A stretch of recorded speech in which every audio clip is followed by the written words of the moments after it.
ഇന്നിവിടെ വന്നിരിക്കുന്നത് പുതിയകാവ് മാവേലിക്കരയുള്ള ദീപം ലോ അക്കാഡമിയുടെ LLB എൻട്രൻസ് സ്റ്റുഡൻസിന് ആവശ്യമായിട്ടുള്ള കുറച്ച് ക്വസ്റ്റ്യൻസുമായിട്ടാണ് നമ്മൾ ഇന്നത്തെ വീഡിയോയിൽ ഡിസ്കസ് ചെയ്യുന്നത്. സിനിമയെക്കുറിച്ചുള്ള കുറച്ച് ക്വസ്റ്റ്യൻസ്. അപ്പോൾ സിനിമയെക്കുറിച്ചുള്ള കുറച്ച് ക്വസ്റ്റ്യൻസ് നമ്മൾ ഇന്നലെ ഒരു വീഡിയോയിൽ അപ്ലോഡ് ചെയ്തിട്ടുണ്ട്. അപ്പോൾ നമ്മൾ ക്വസ്റ്റ്യനിലേക്ക് കടക്കുകയാണ്. ഇപ്പം ഇന്ത്യയുടെ ഹോളിവുഡ് എന്നറിയപ്പെടുന്നത് എന്തിനാണ്? മുംബൈയാണ്. ഇന്ത്യയുടെ ഹോളിവുഡ് എന്നറിയപ്പെടുന്നു. ആൻസർ മുംബൈ. അതുപോലെ തന്നെ ഇന്ത്യയിലെ ഏറ്റവും വലിയ ഫിലിം സിറ്റി ഏതാണ്?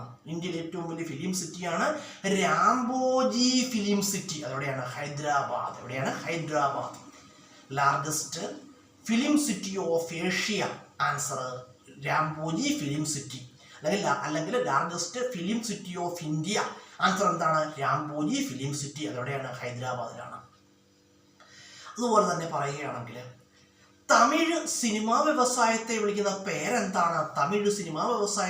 പേരാണ് കോളിവുഡ്. എന്താണ്? കോളിവുഡ്. അപ്പം അങ്ങനെയെങ്കിൽ തമിഴ് സിനിമാ വ്യവസായത്തെ വിളിക്കുന്ന പേരാണ് കോളിവുഡ്.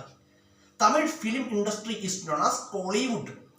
അതുപോലെ തന്നെ മലയാളം സിനിമാ വ്യവസായത്തെ വിളിക്കുന്ന പേരെന്താണ്? മോളിവുഡ്. എന്താണ്? മോളിവുഡ് അല്ലെങ്കിൽ മോളിവുഡ്.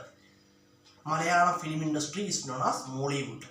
അതുപോലെ ഹിന്ദി സിനിമാ വ്യവസായത്തിൽ വിളിക്കുന്ന പേരെന്താണ്? ബോളിവുഡ്. എന്താണ്? ബോളിവുഡ്. അതുപോലെ തന്നെ കന്നഡ സിനിമാ വ്യവസായത്തിൽ വിളിക്കുന്ന പേരെന്താണ്?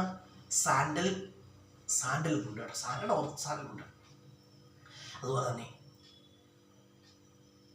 അതുപോലെ അമേരിക്കൻ സിനിമാ വ്യവസായത്തെ വിളിക്കുന്ന പേരാണ്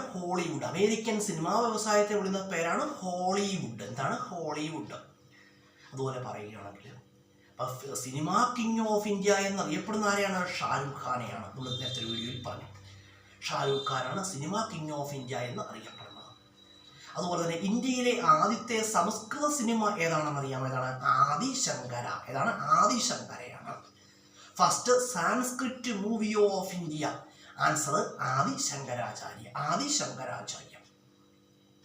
അതുപോലെ തന്നെ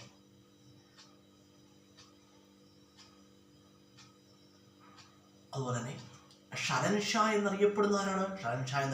അമിതാഭ് ബച്ചനാണ്. അമിതാഭ് ബച്ചന്റെ വീട്ടുപേരെന്താണെന്ന് അറിയുമോ? House name of Amitabh Bachchan.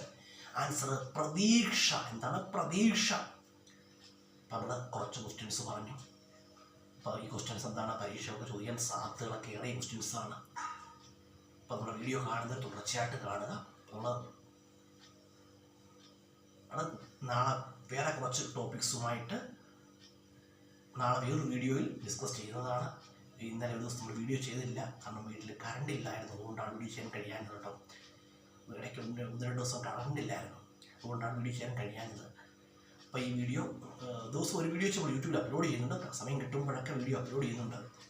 അപ്പം വീഡിയോ കാണുന്നത് തുടർച്ചയായിട്ട് കാണുക കേട്ടോ.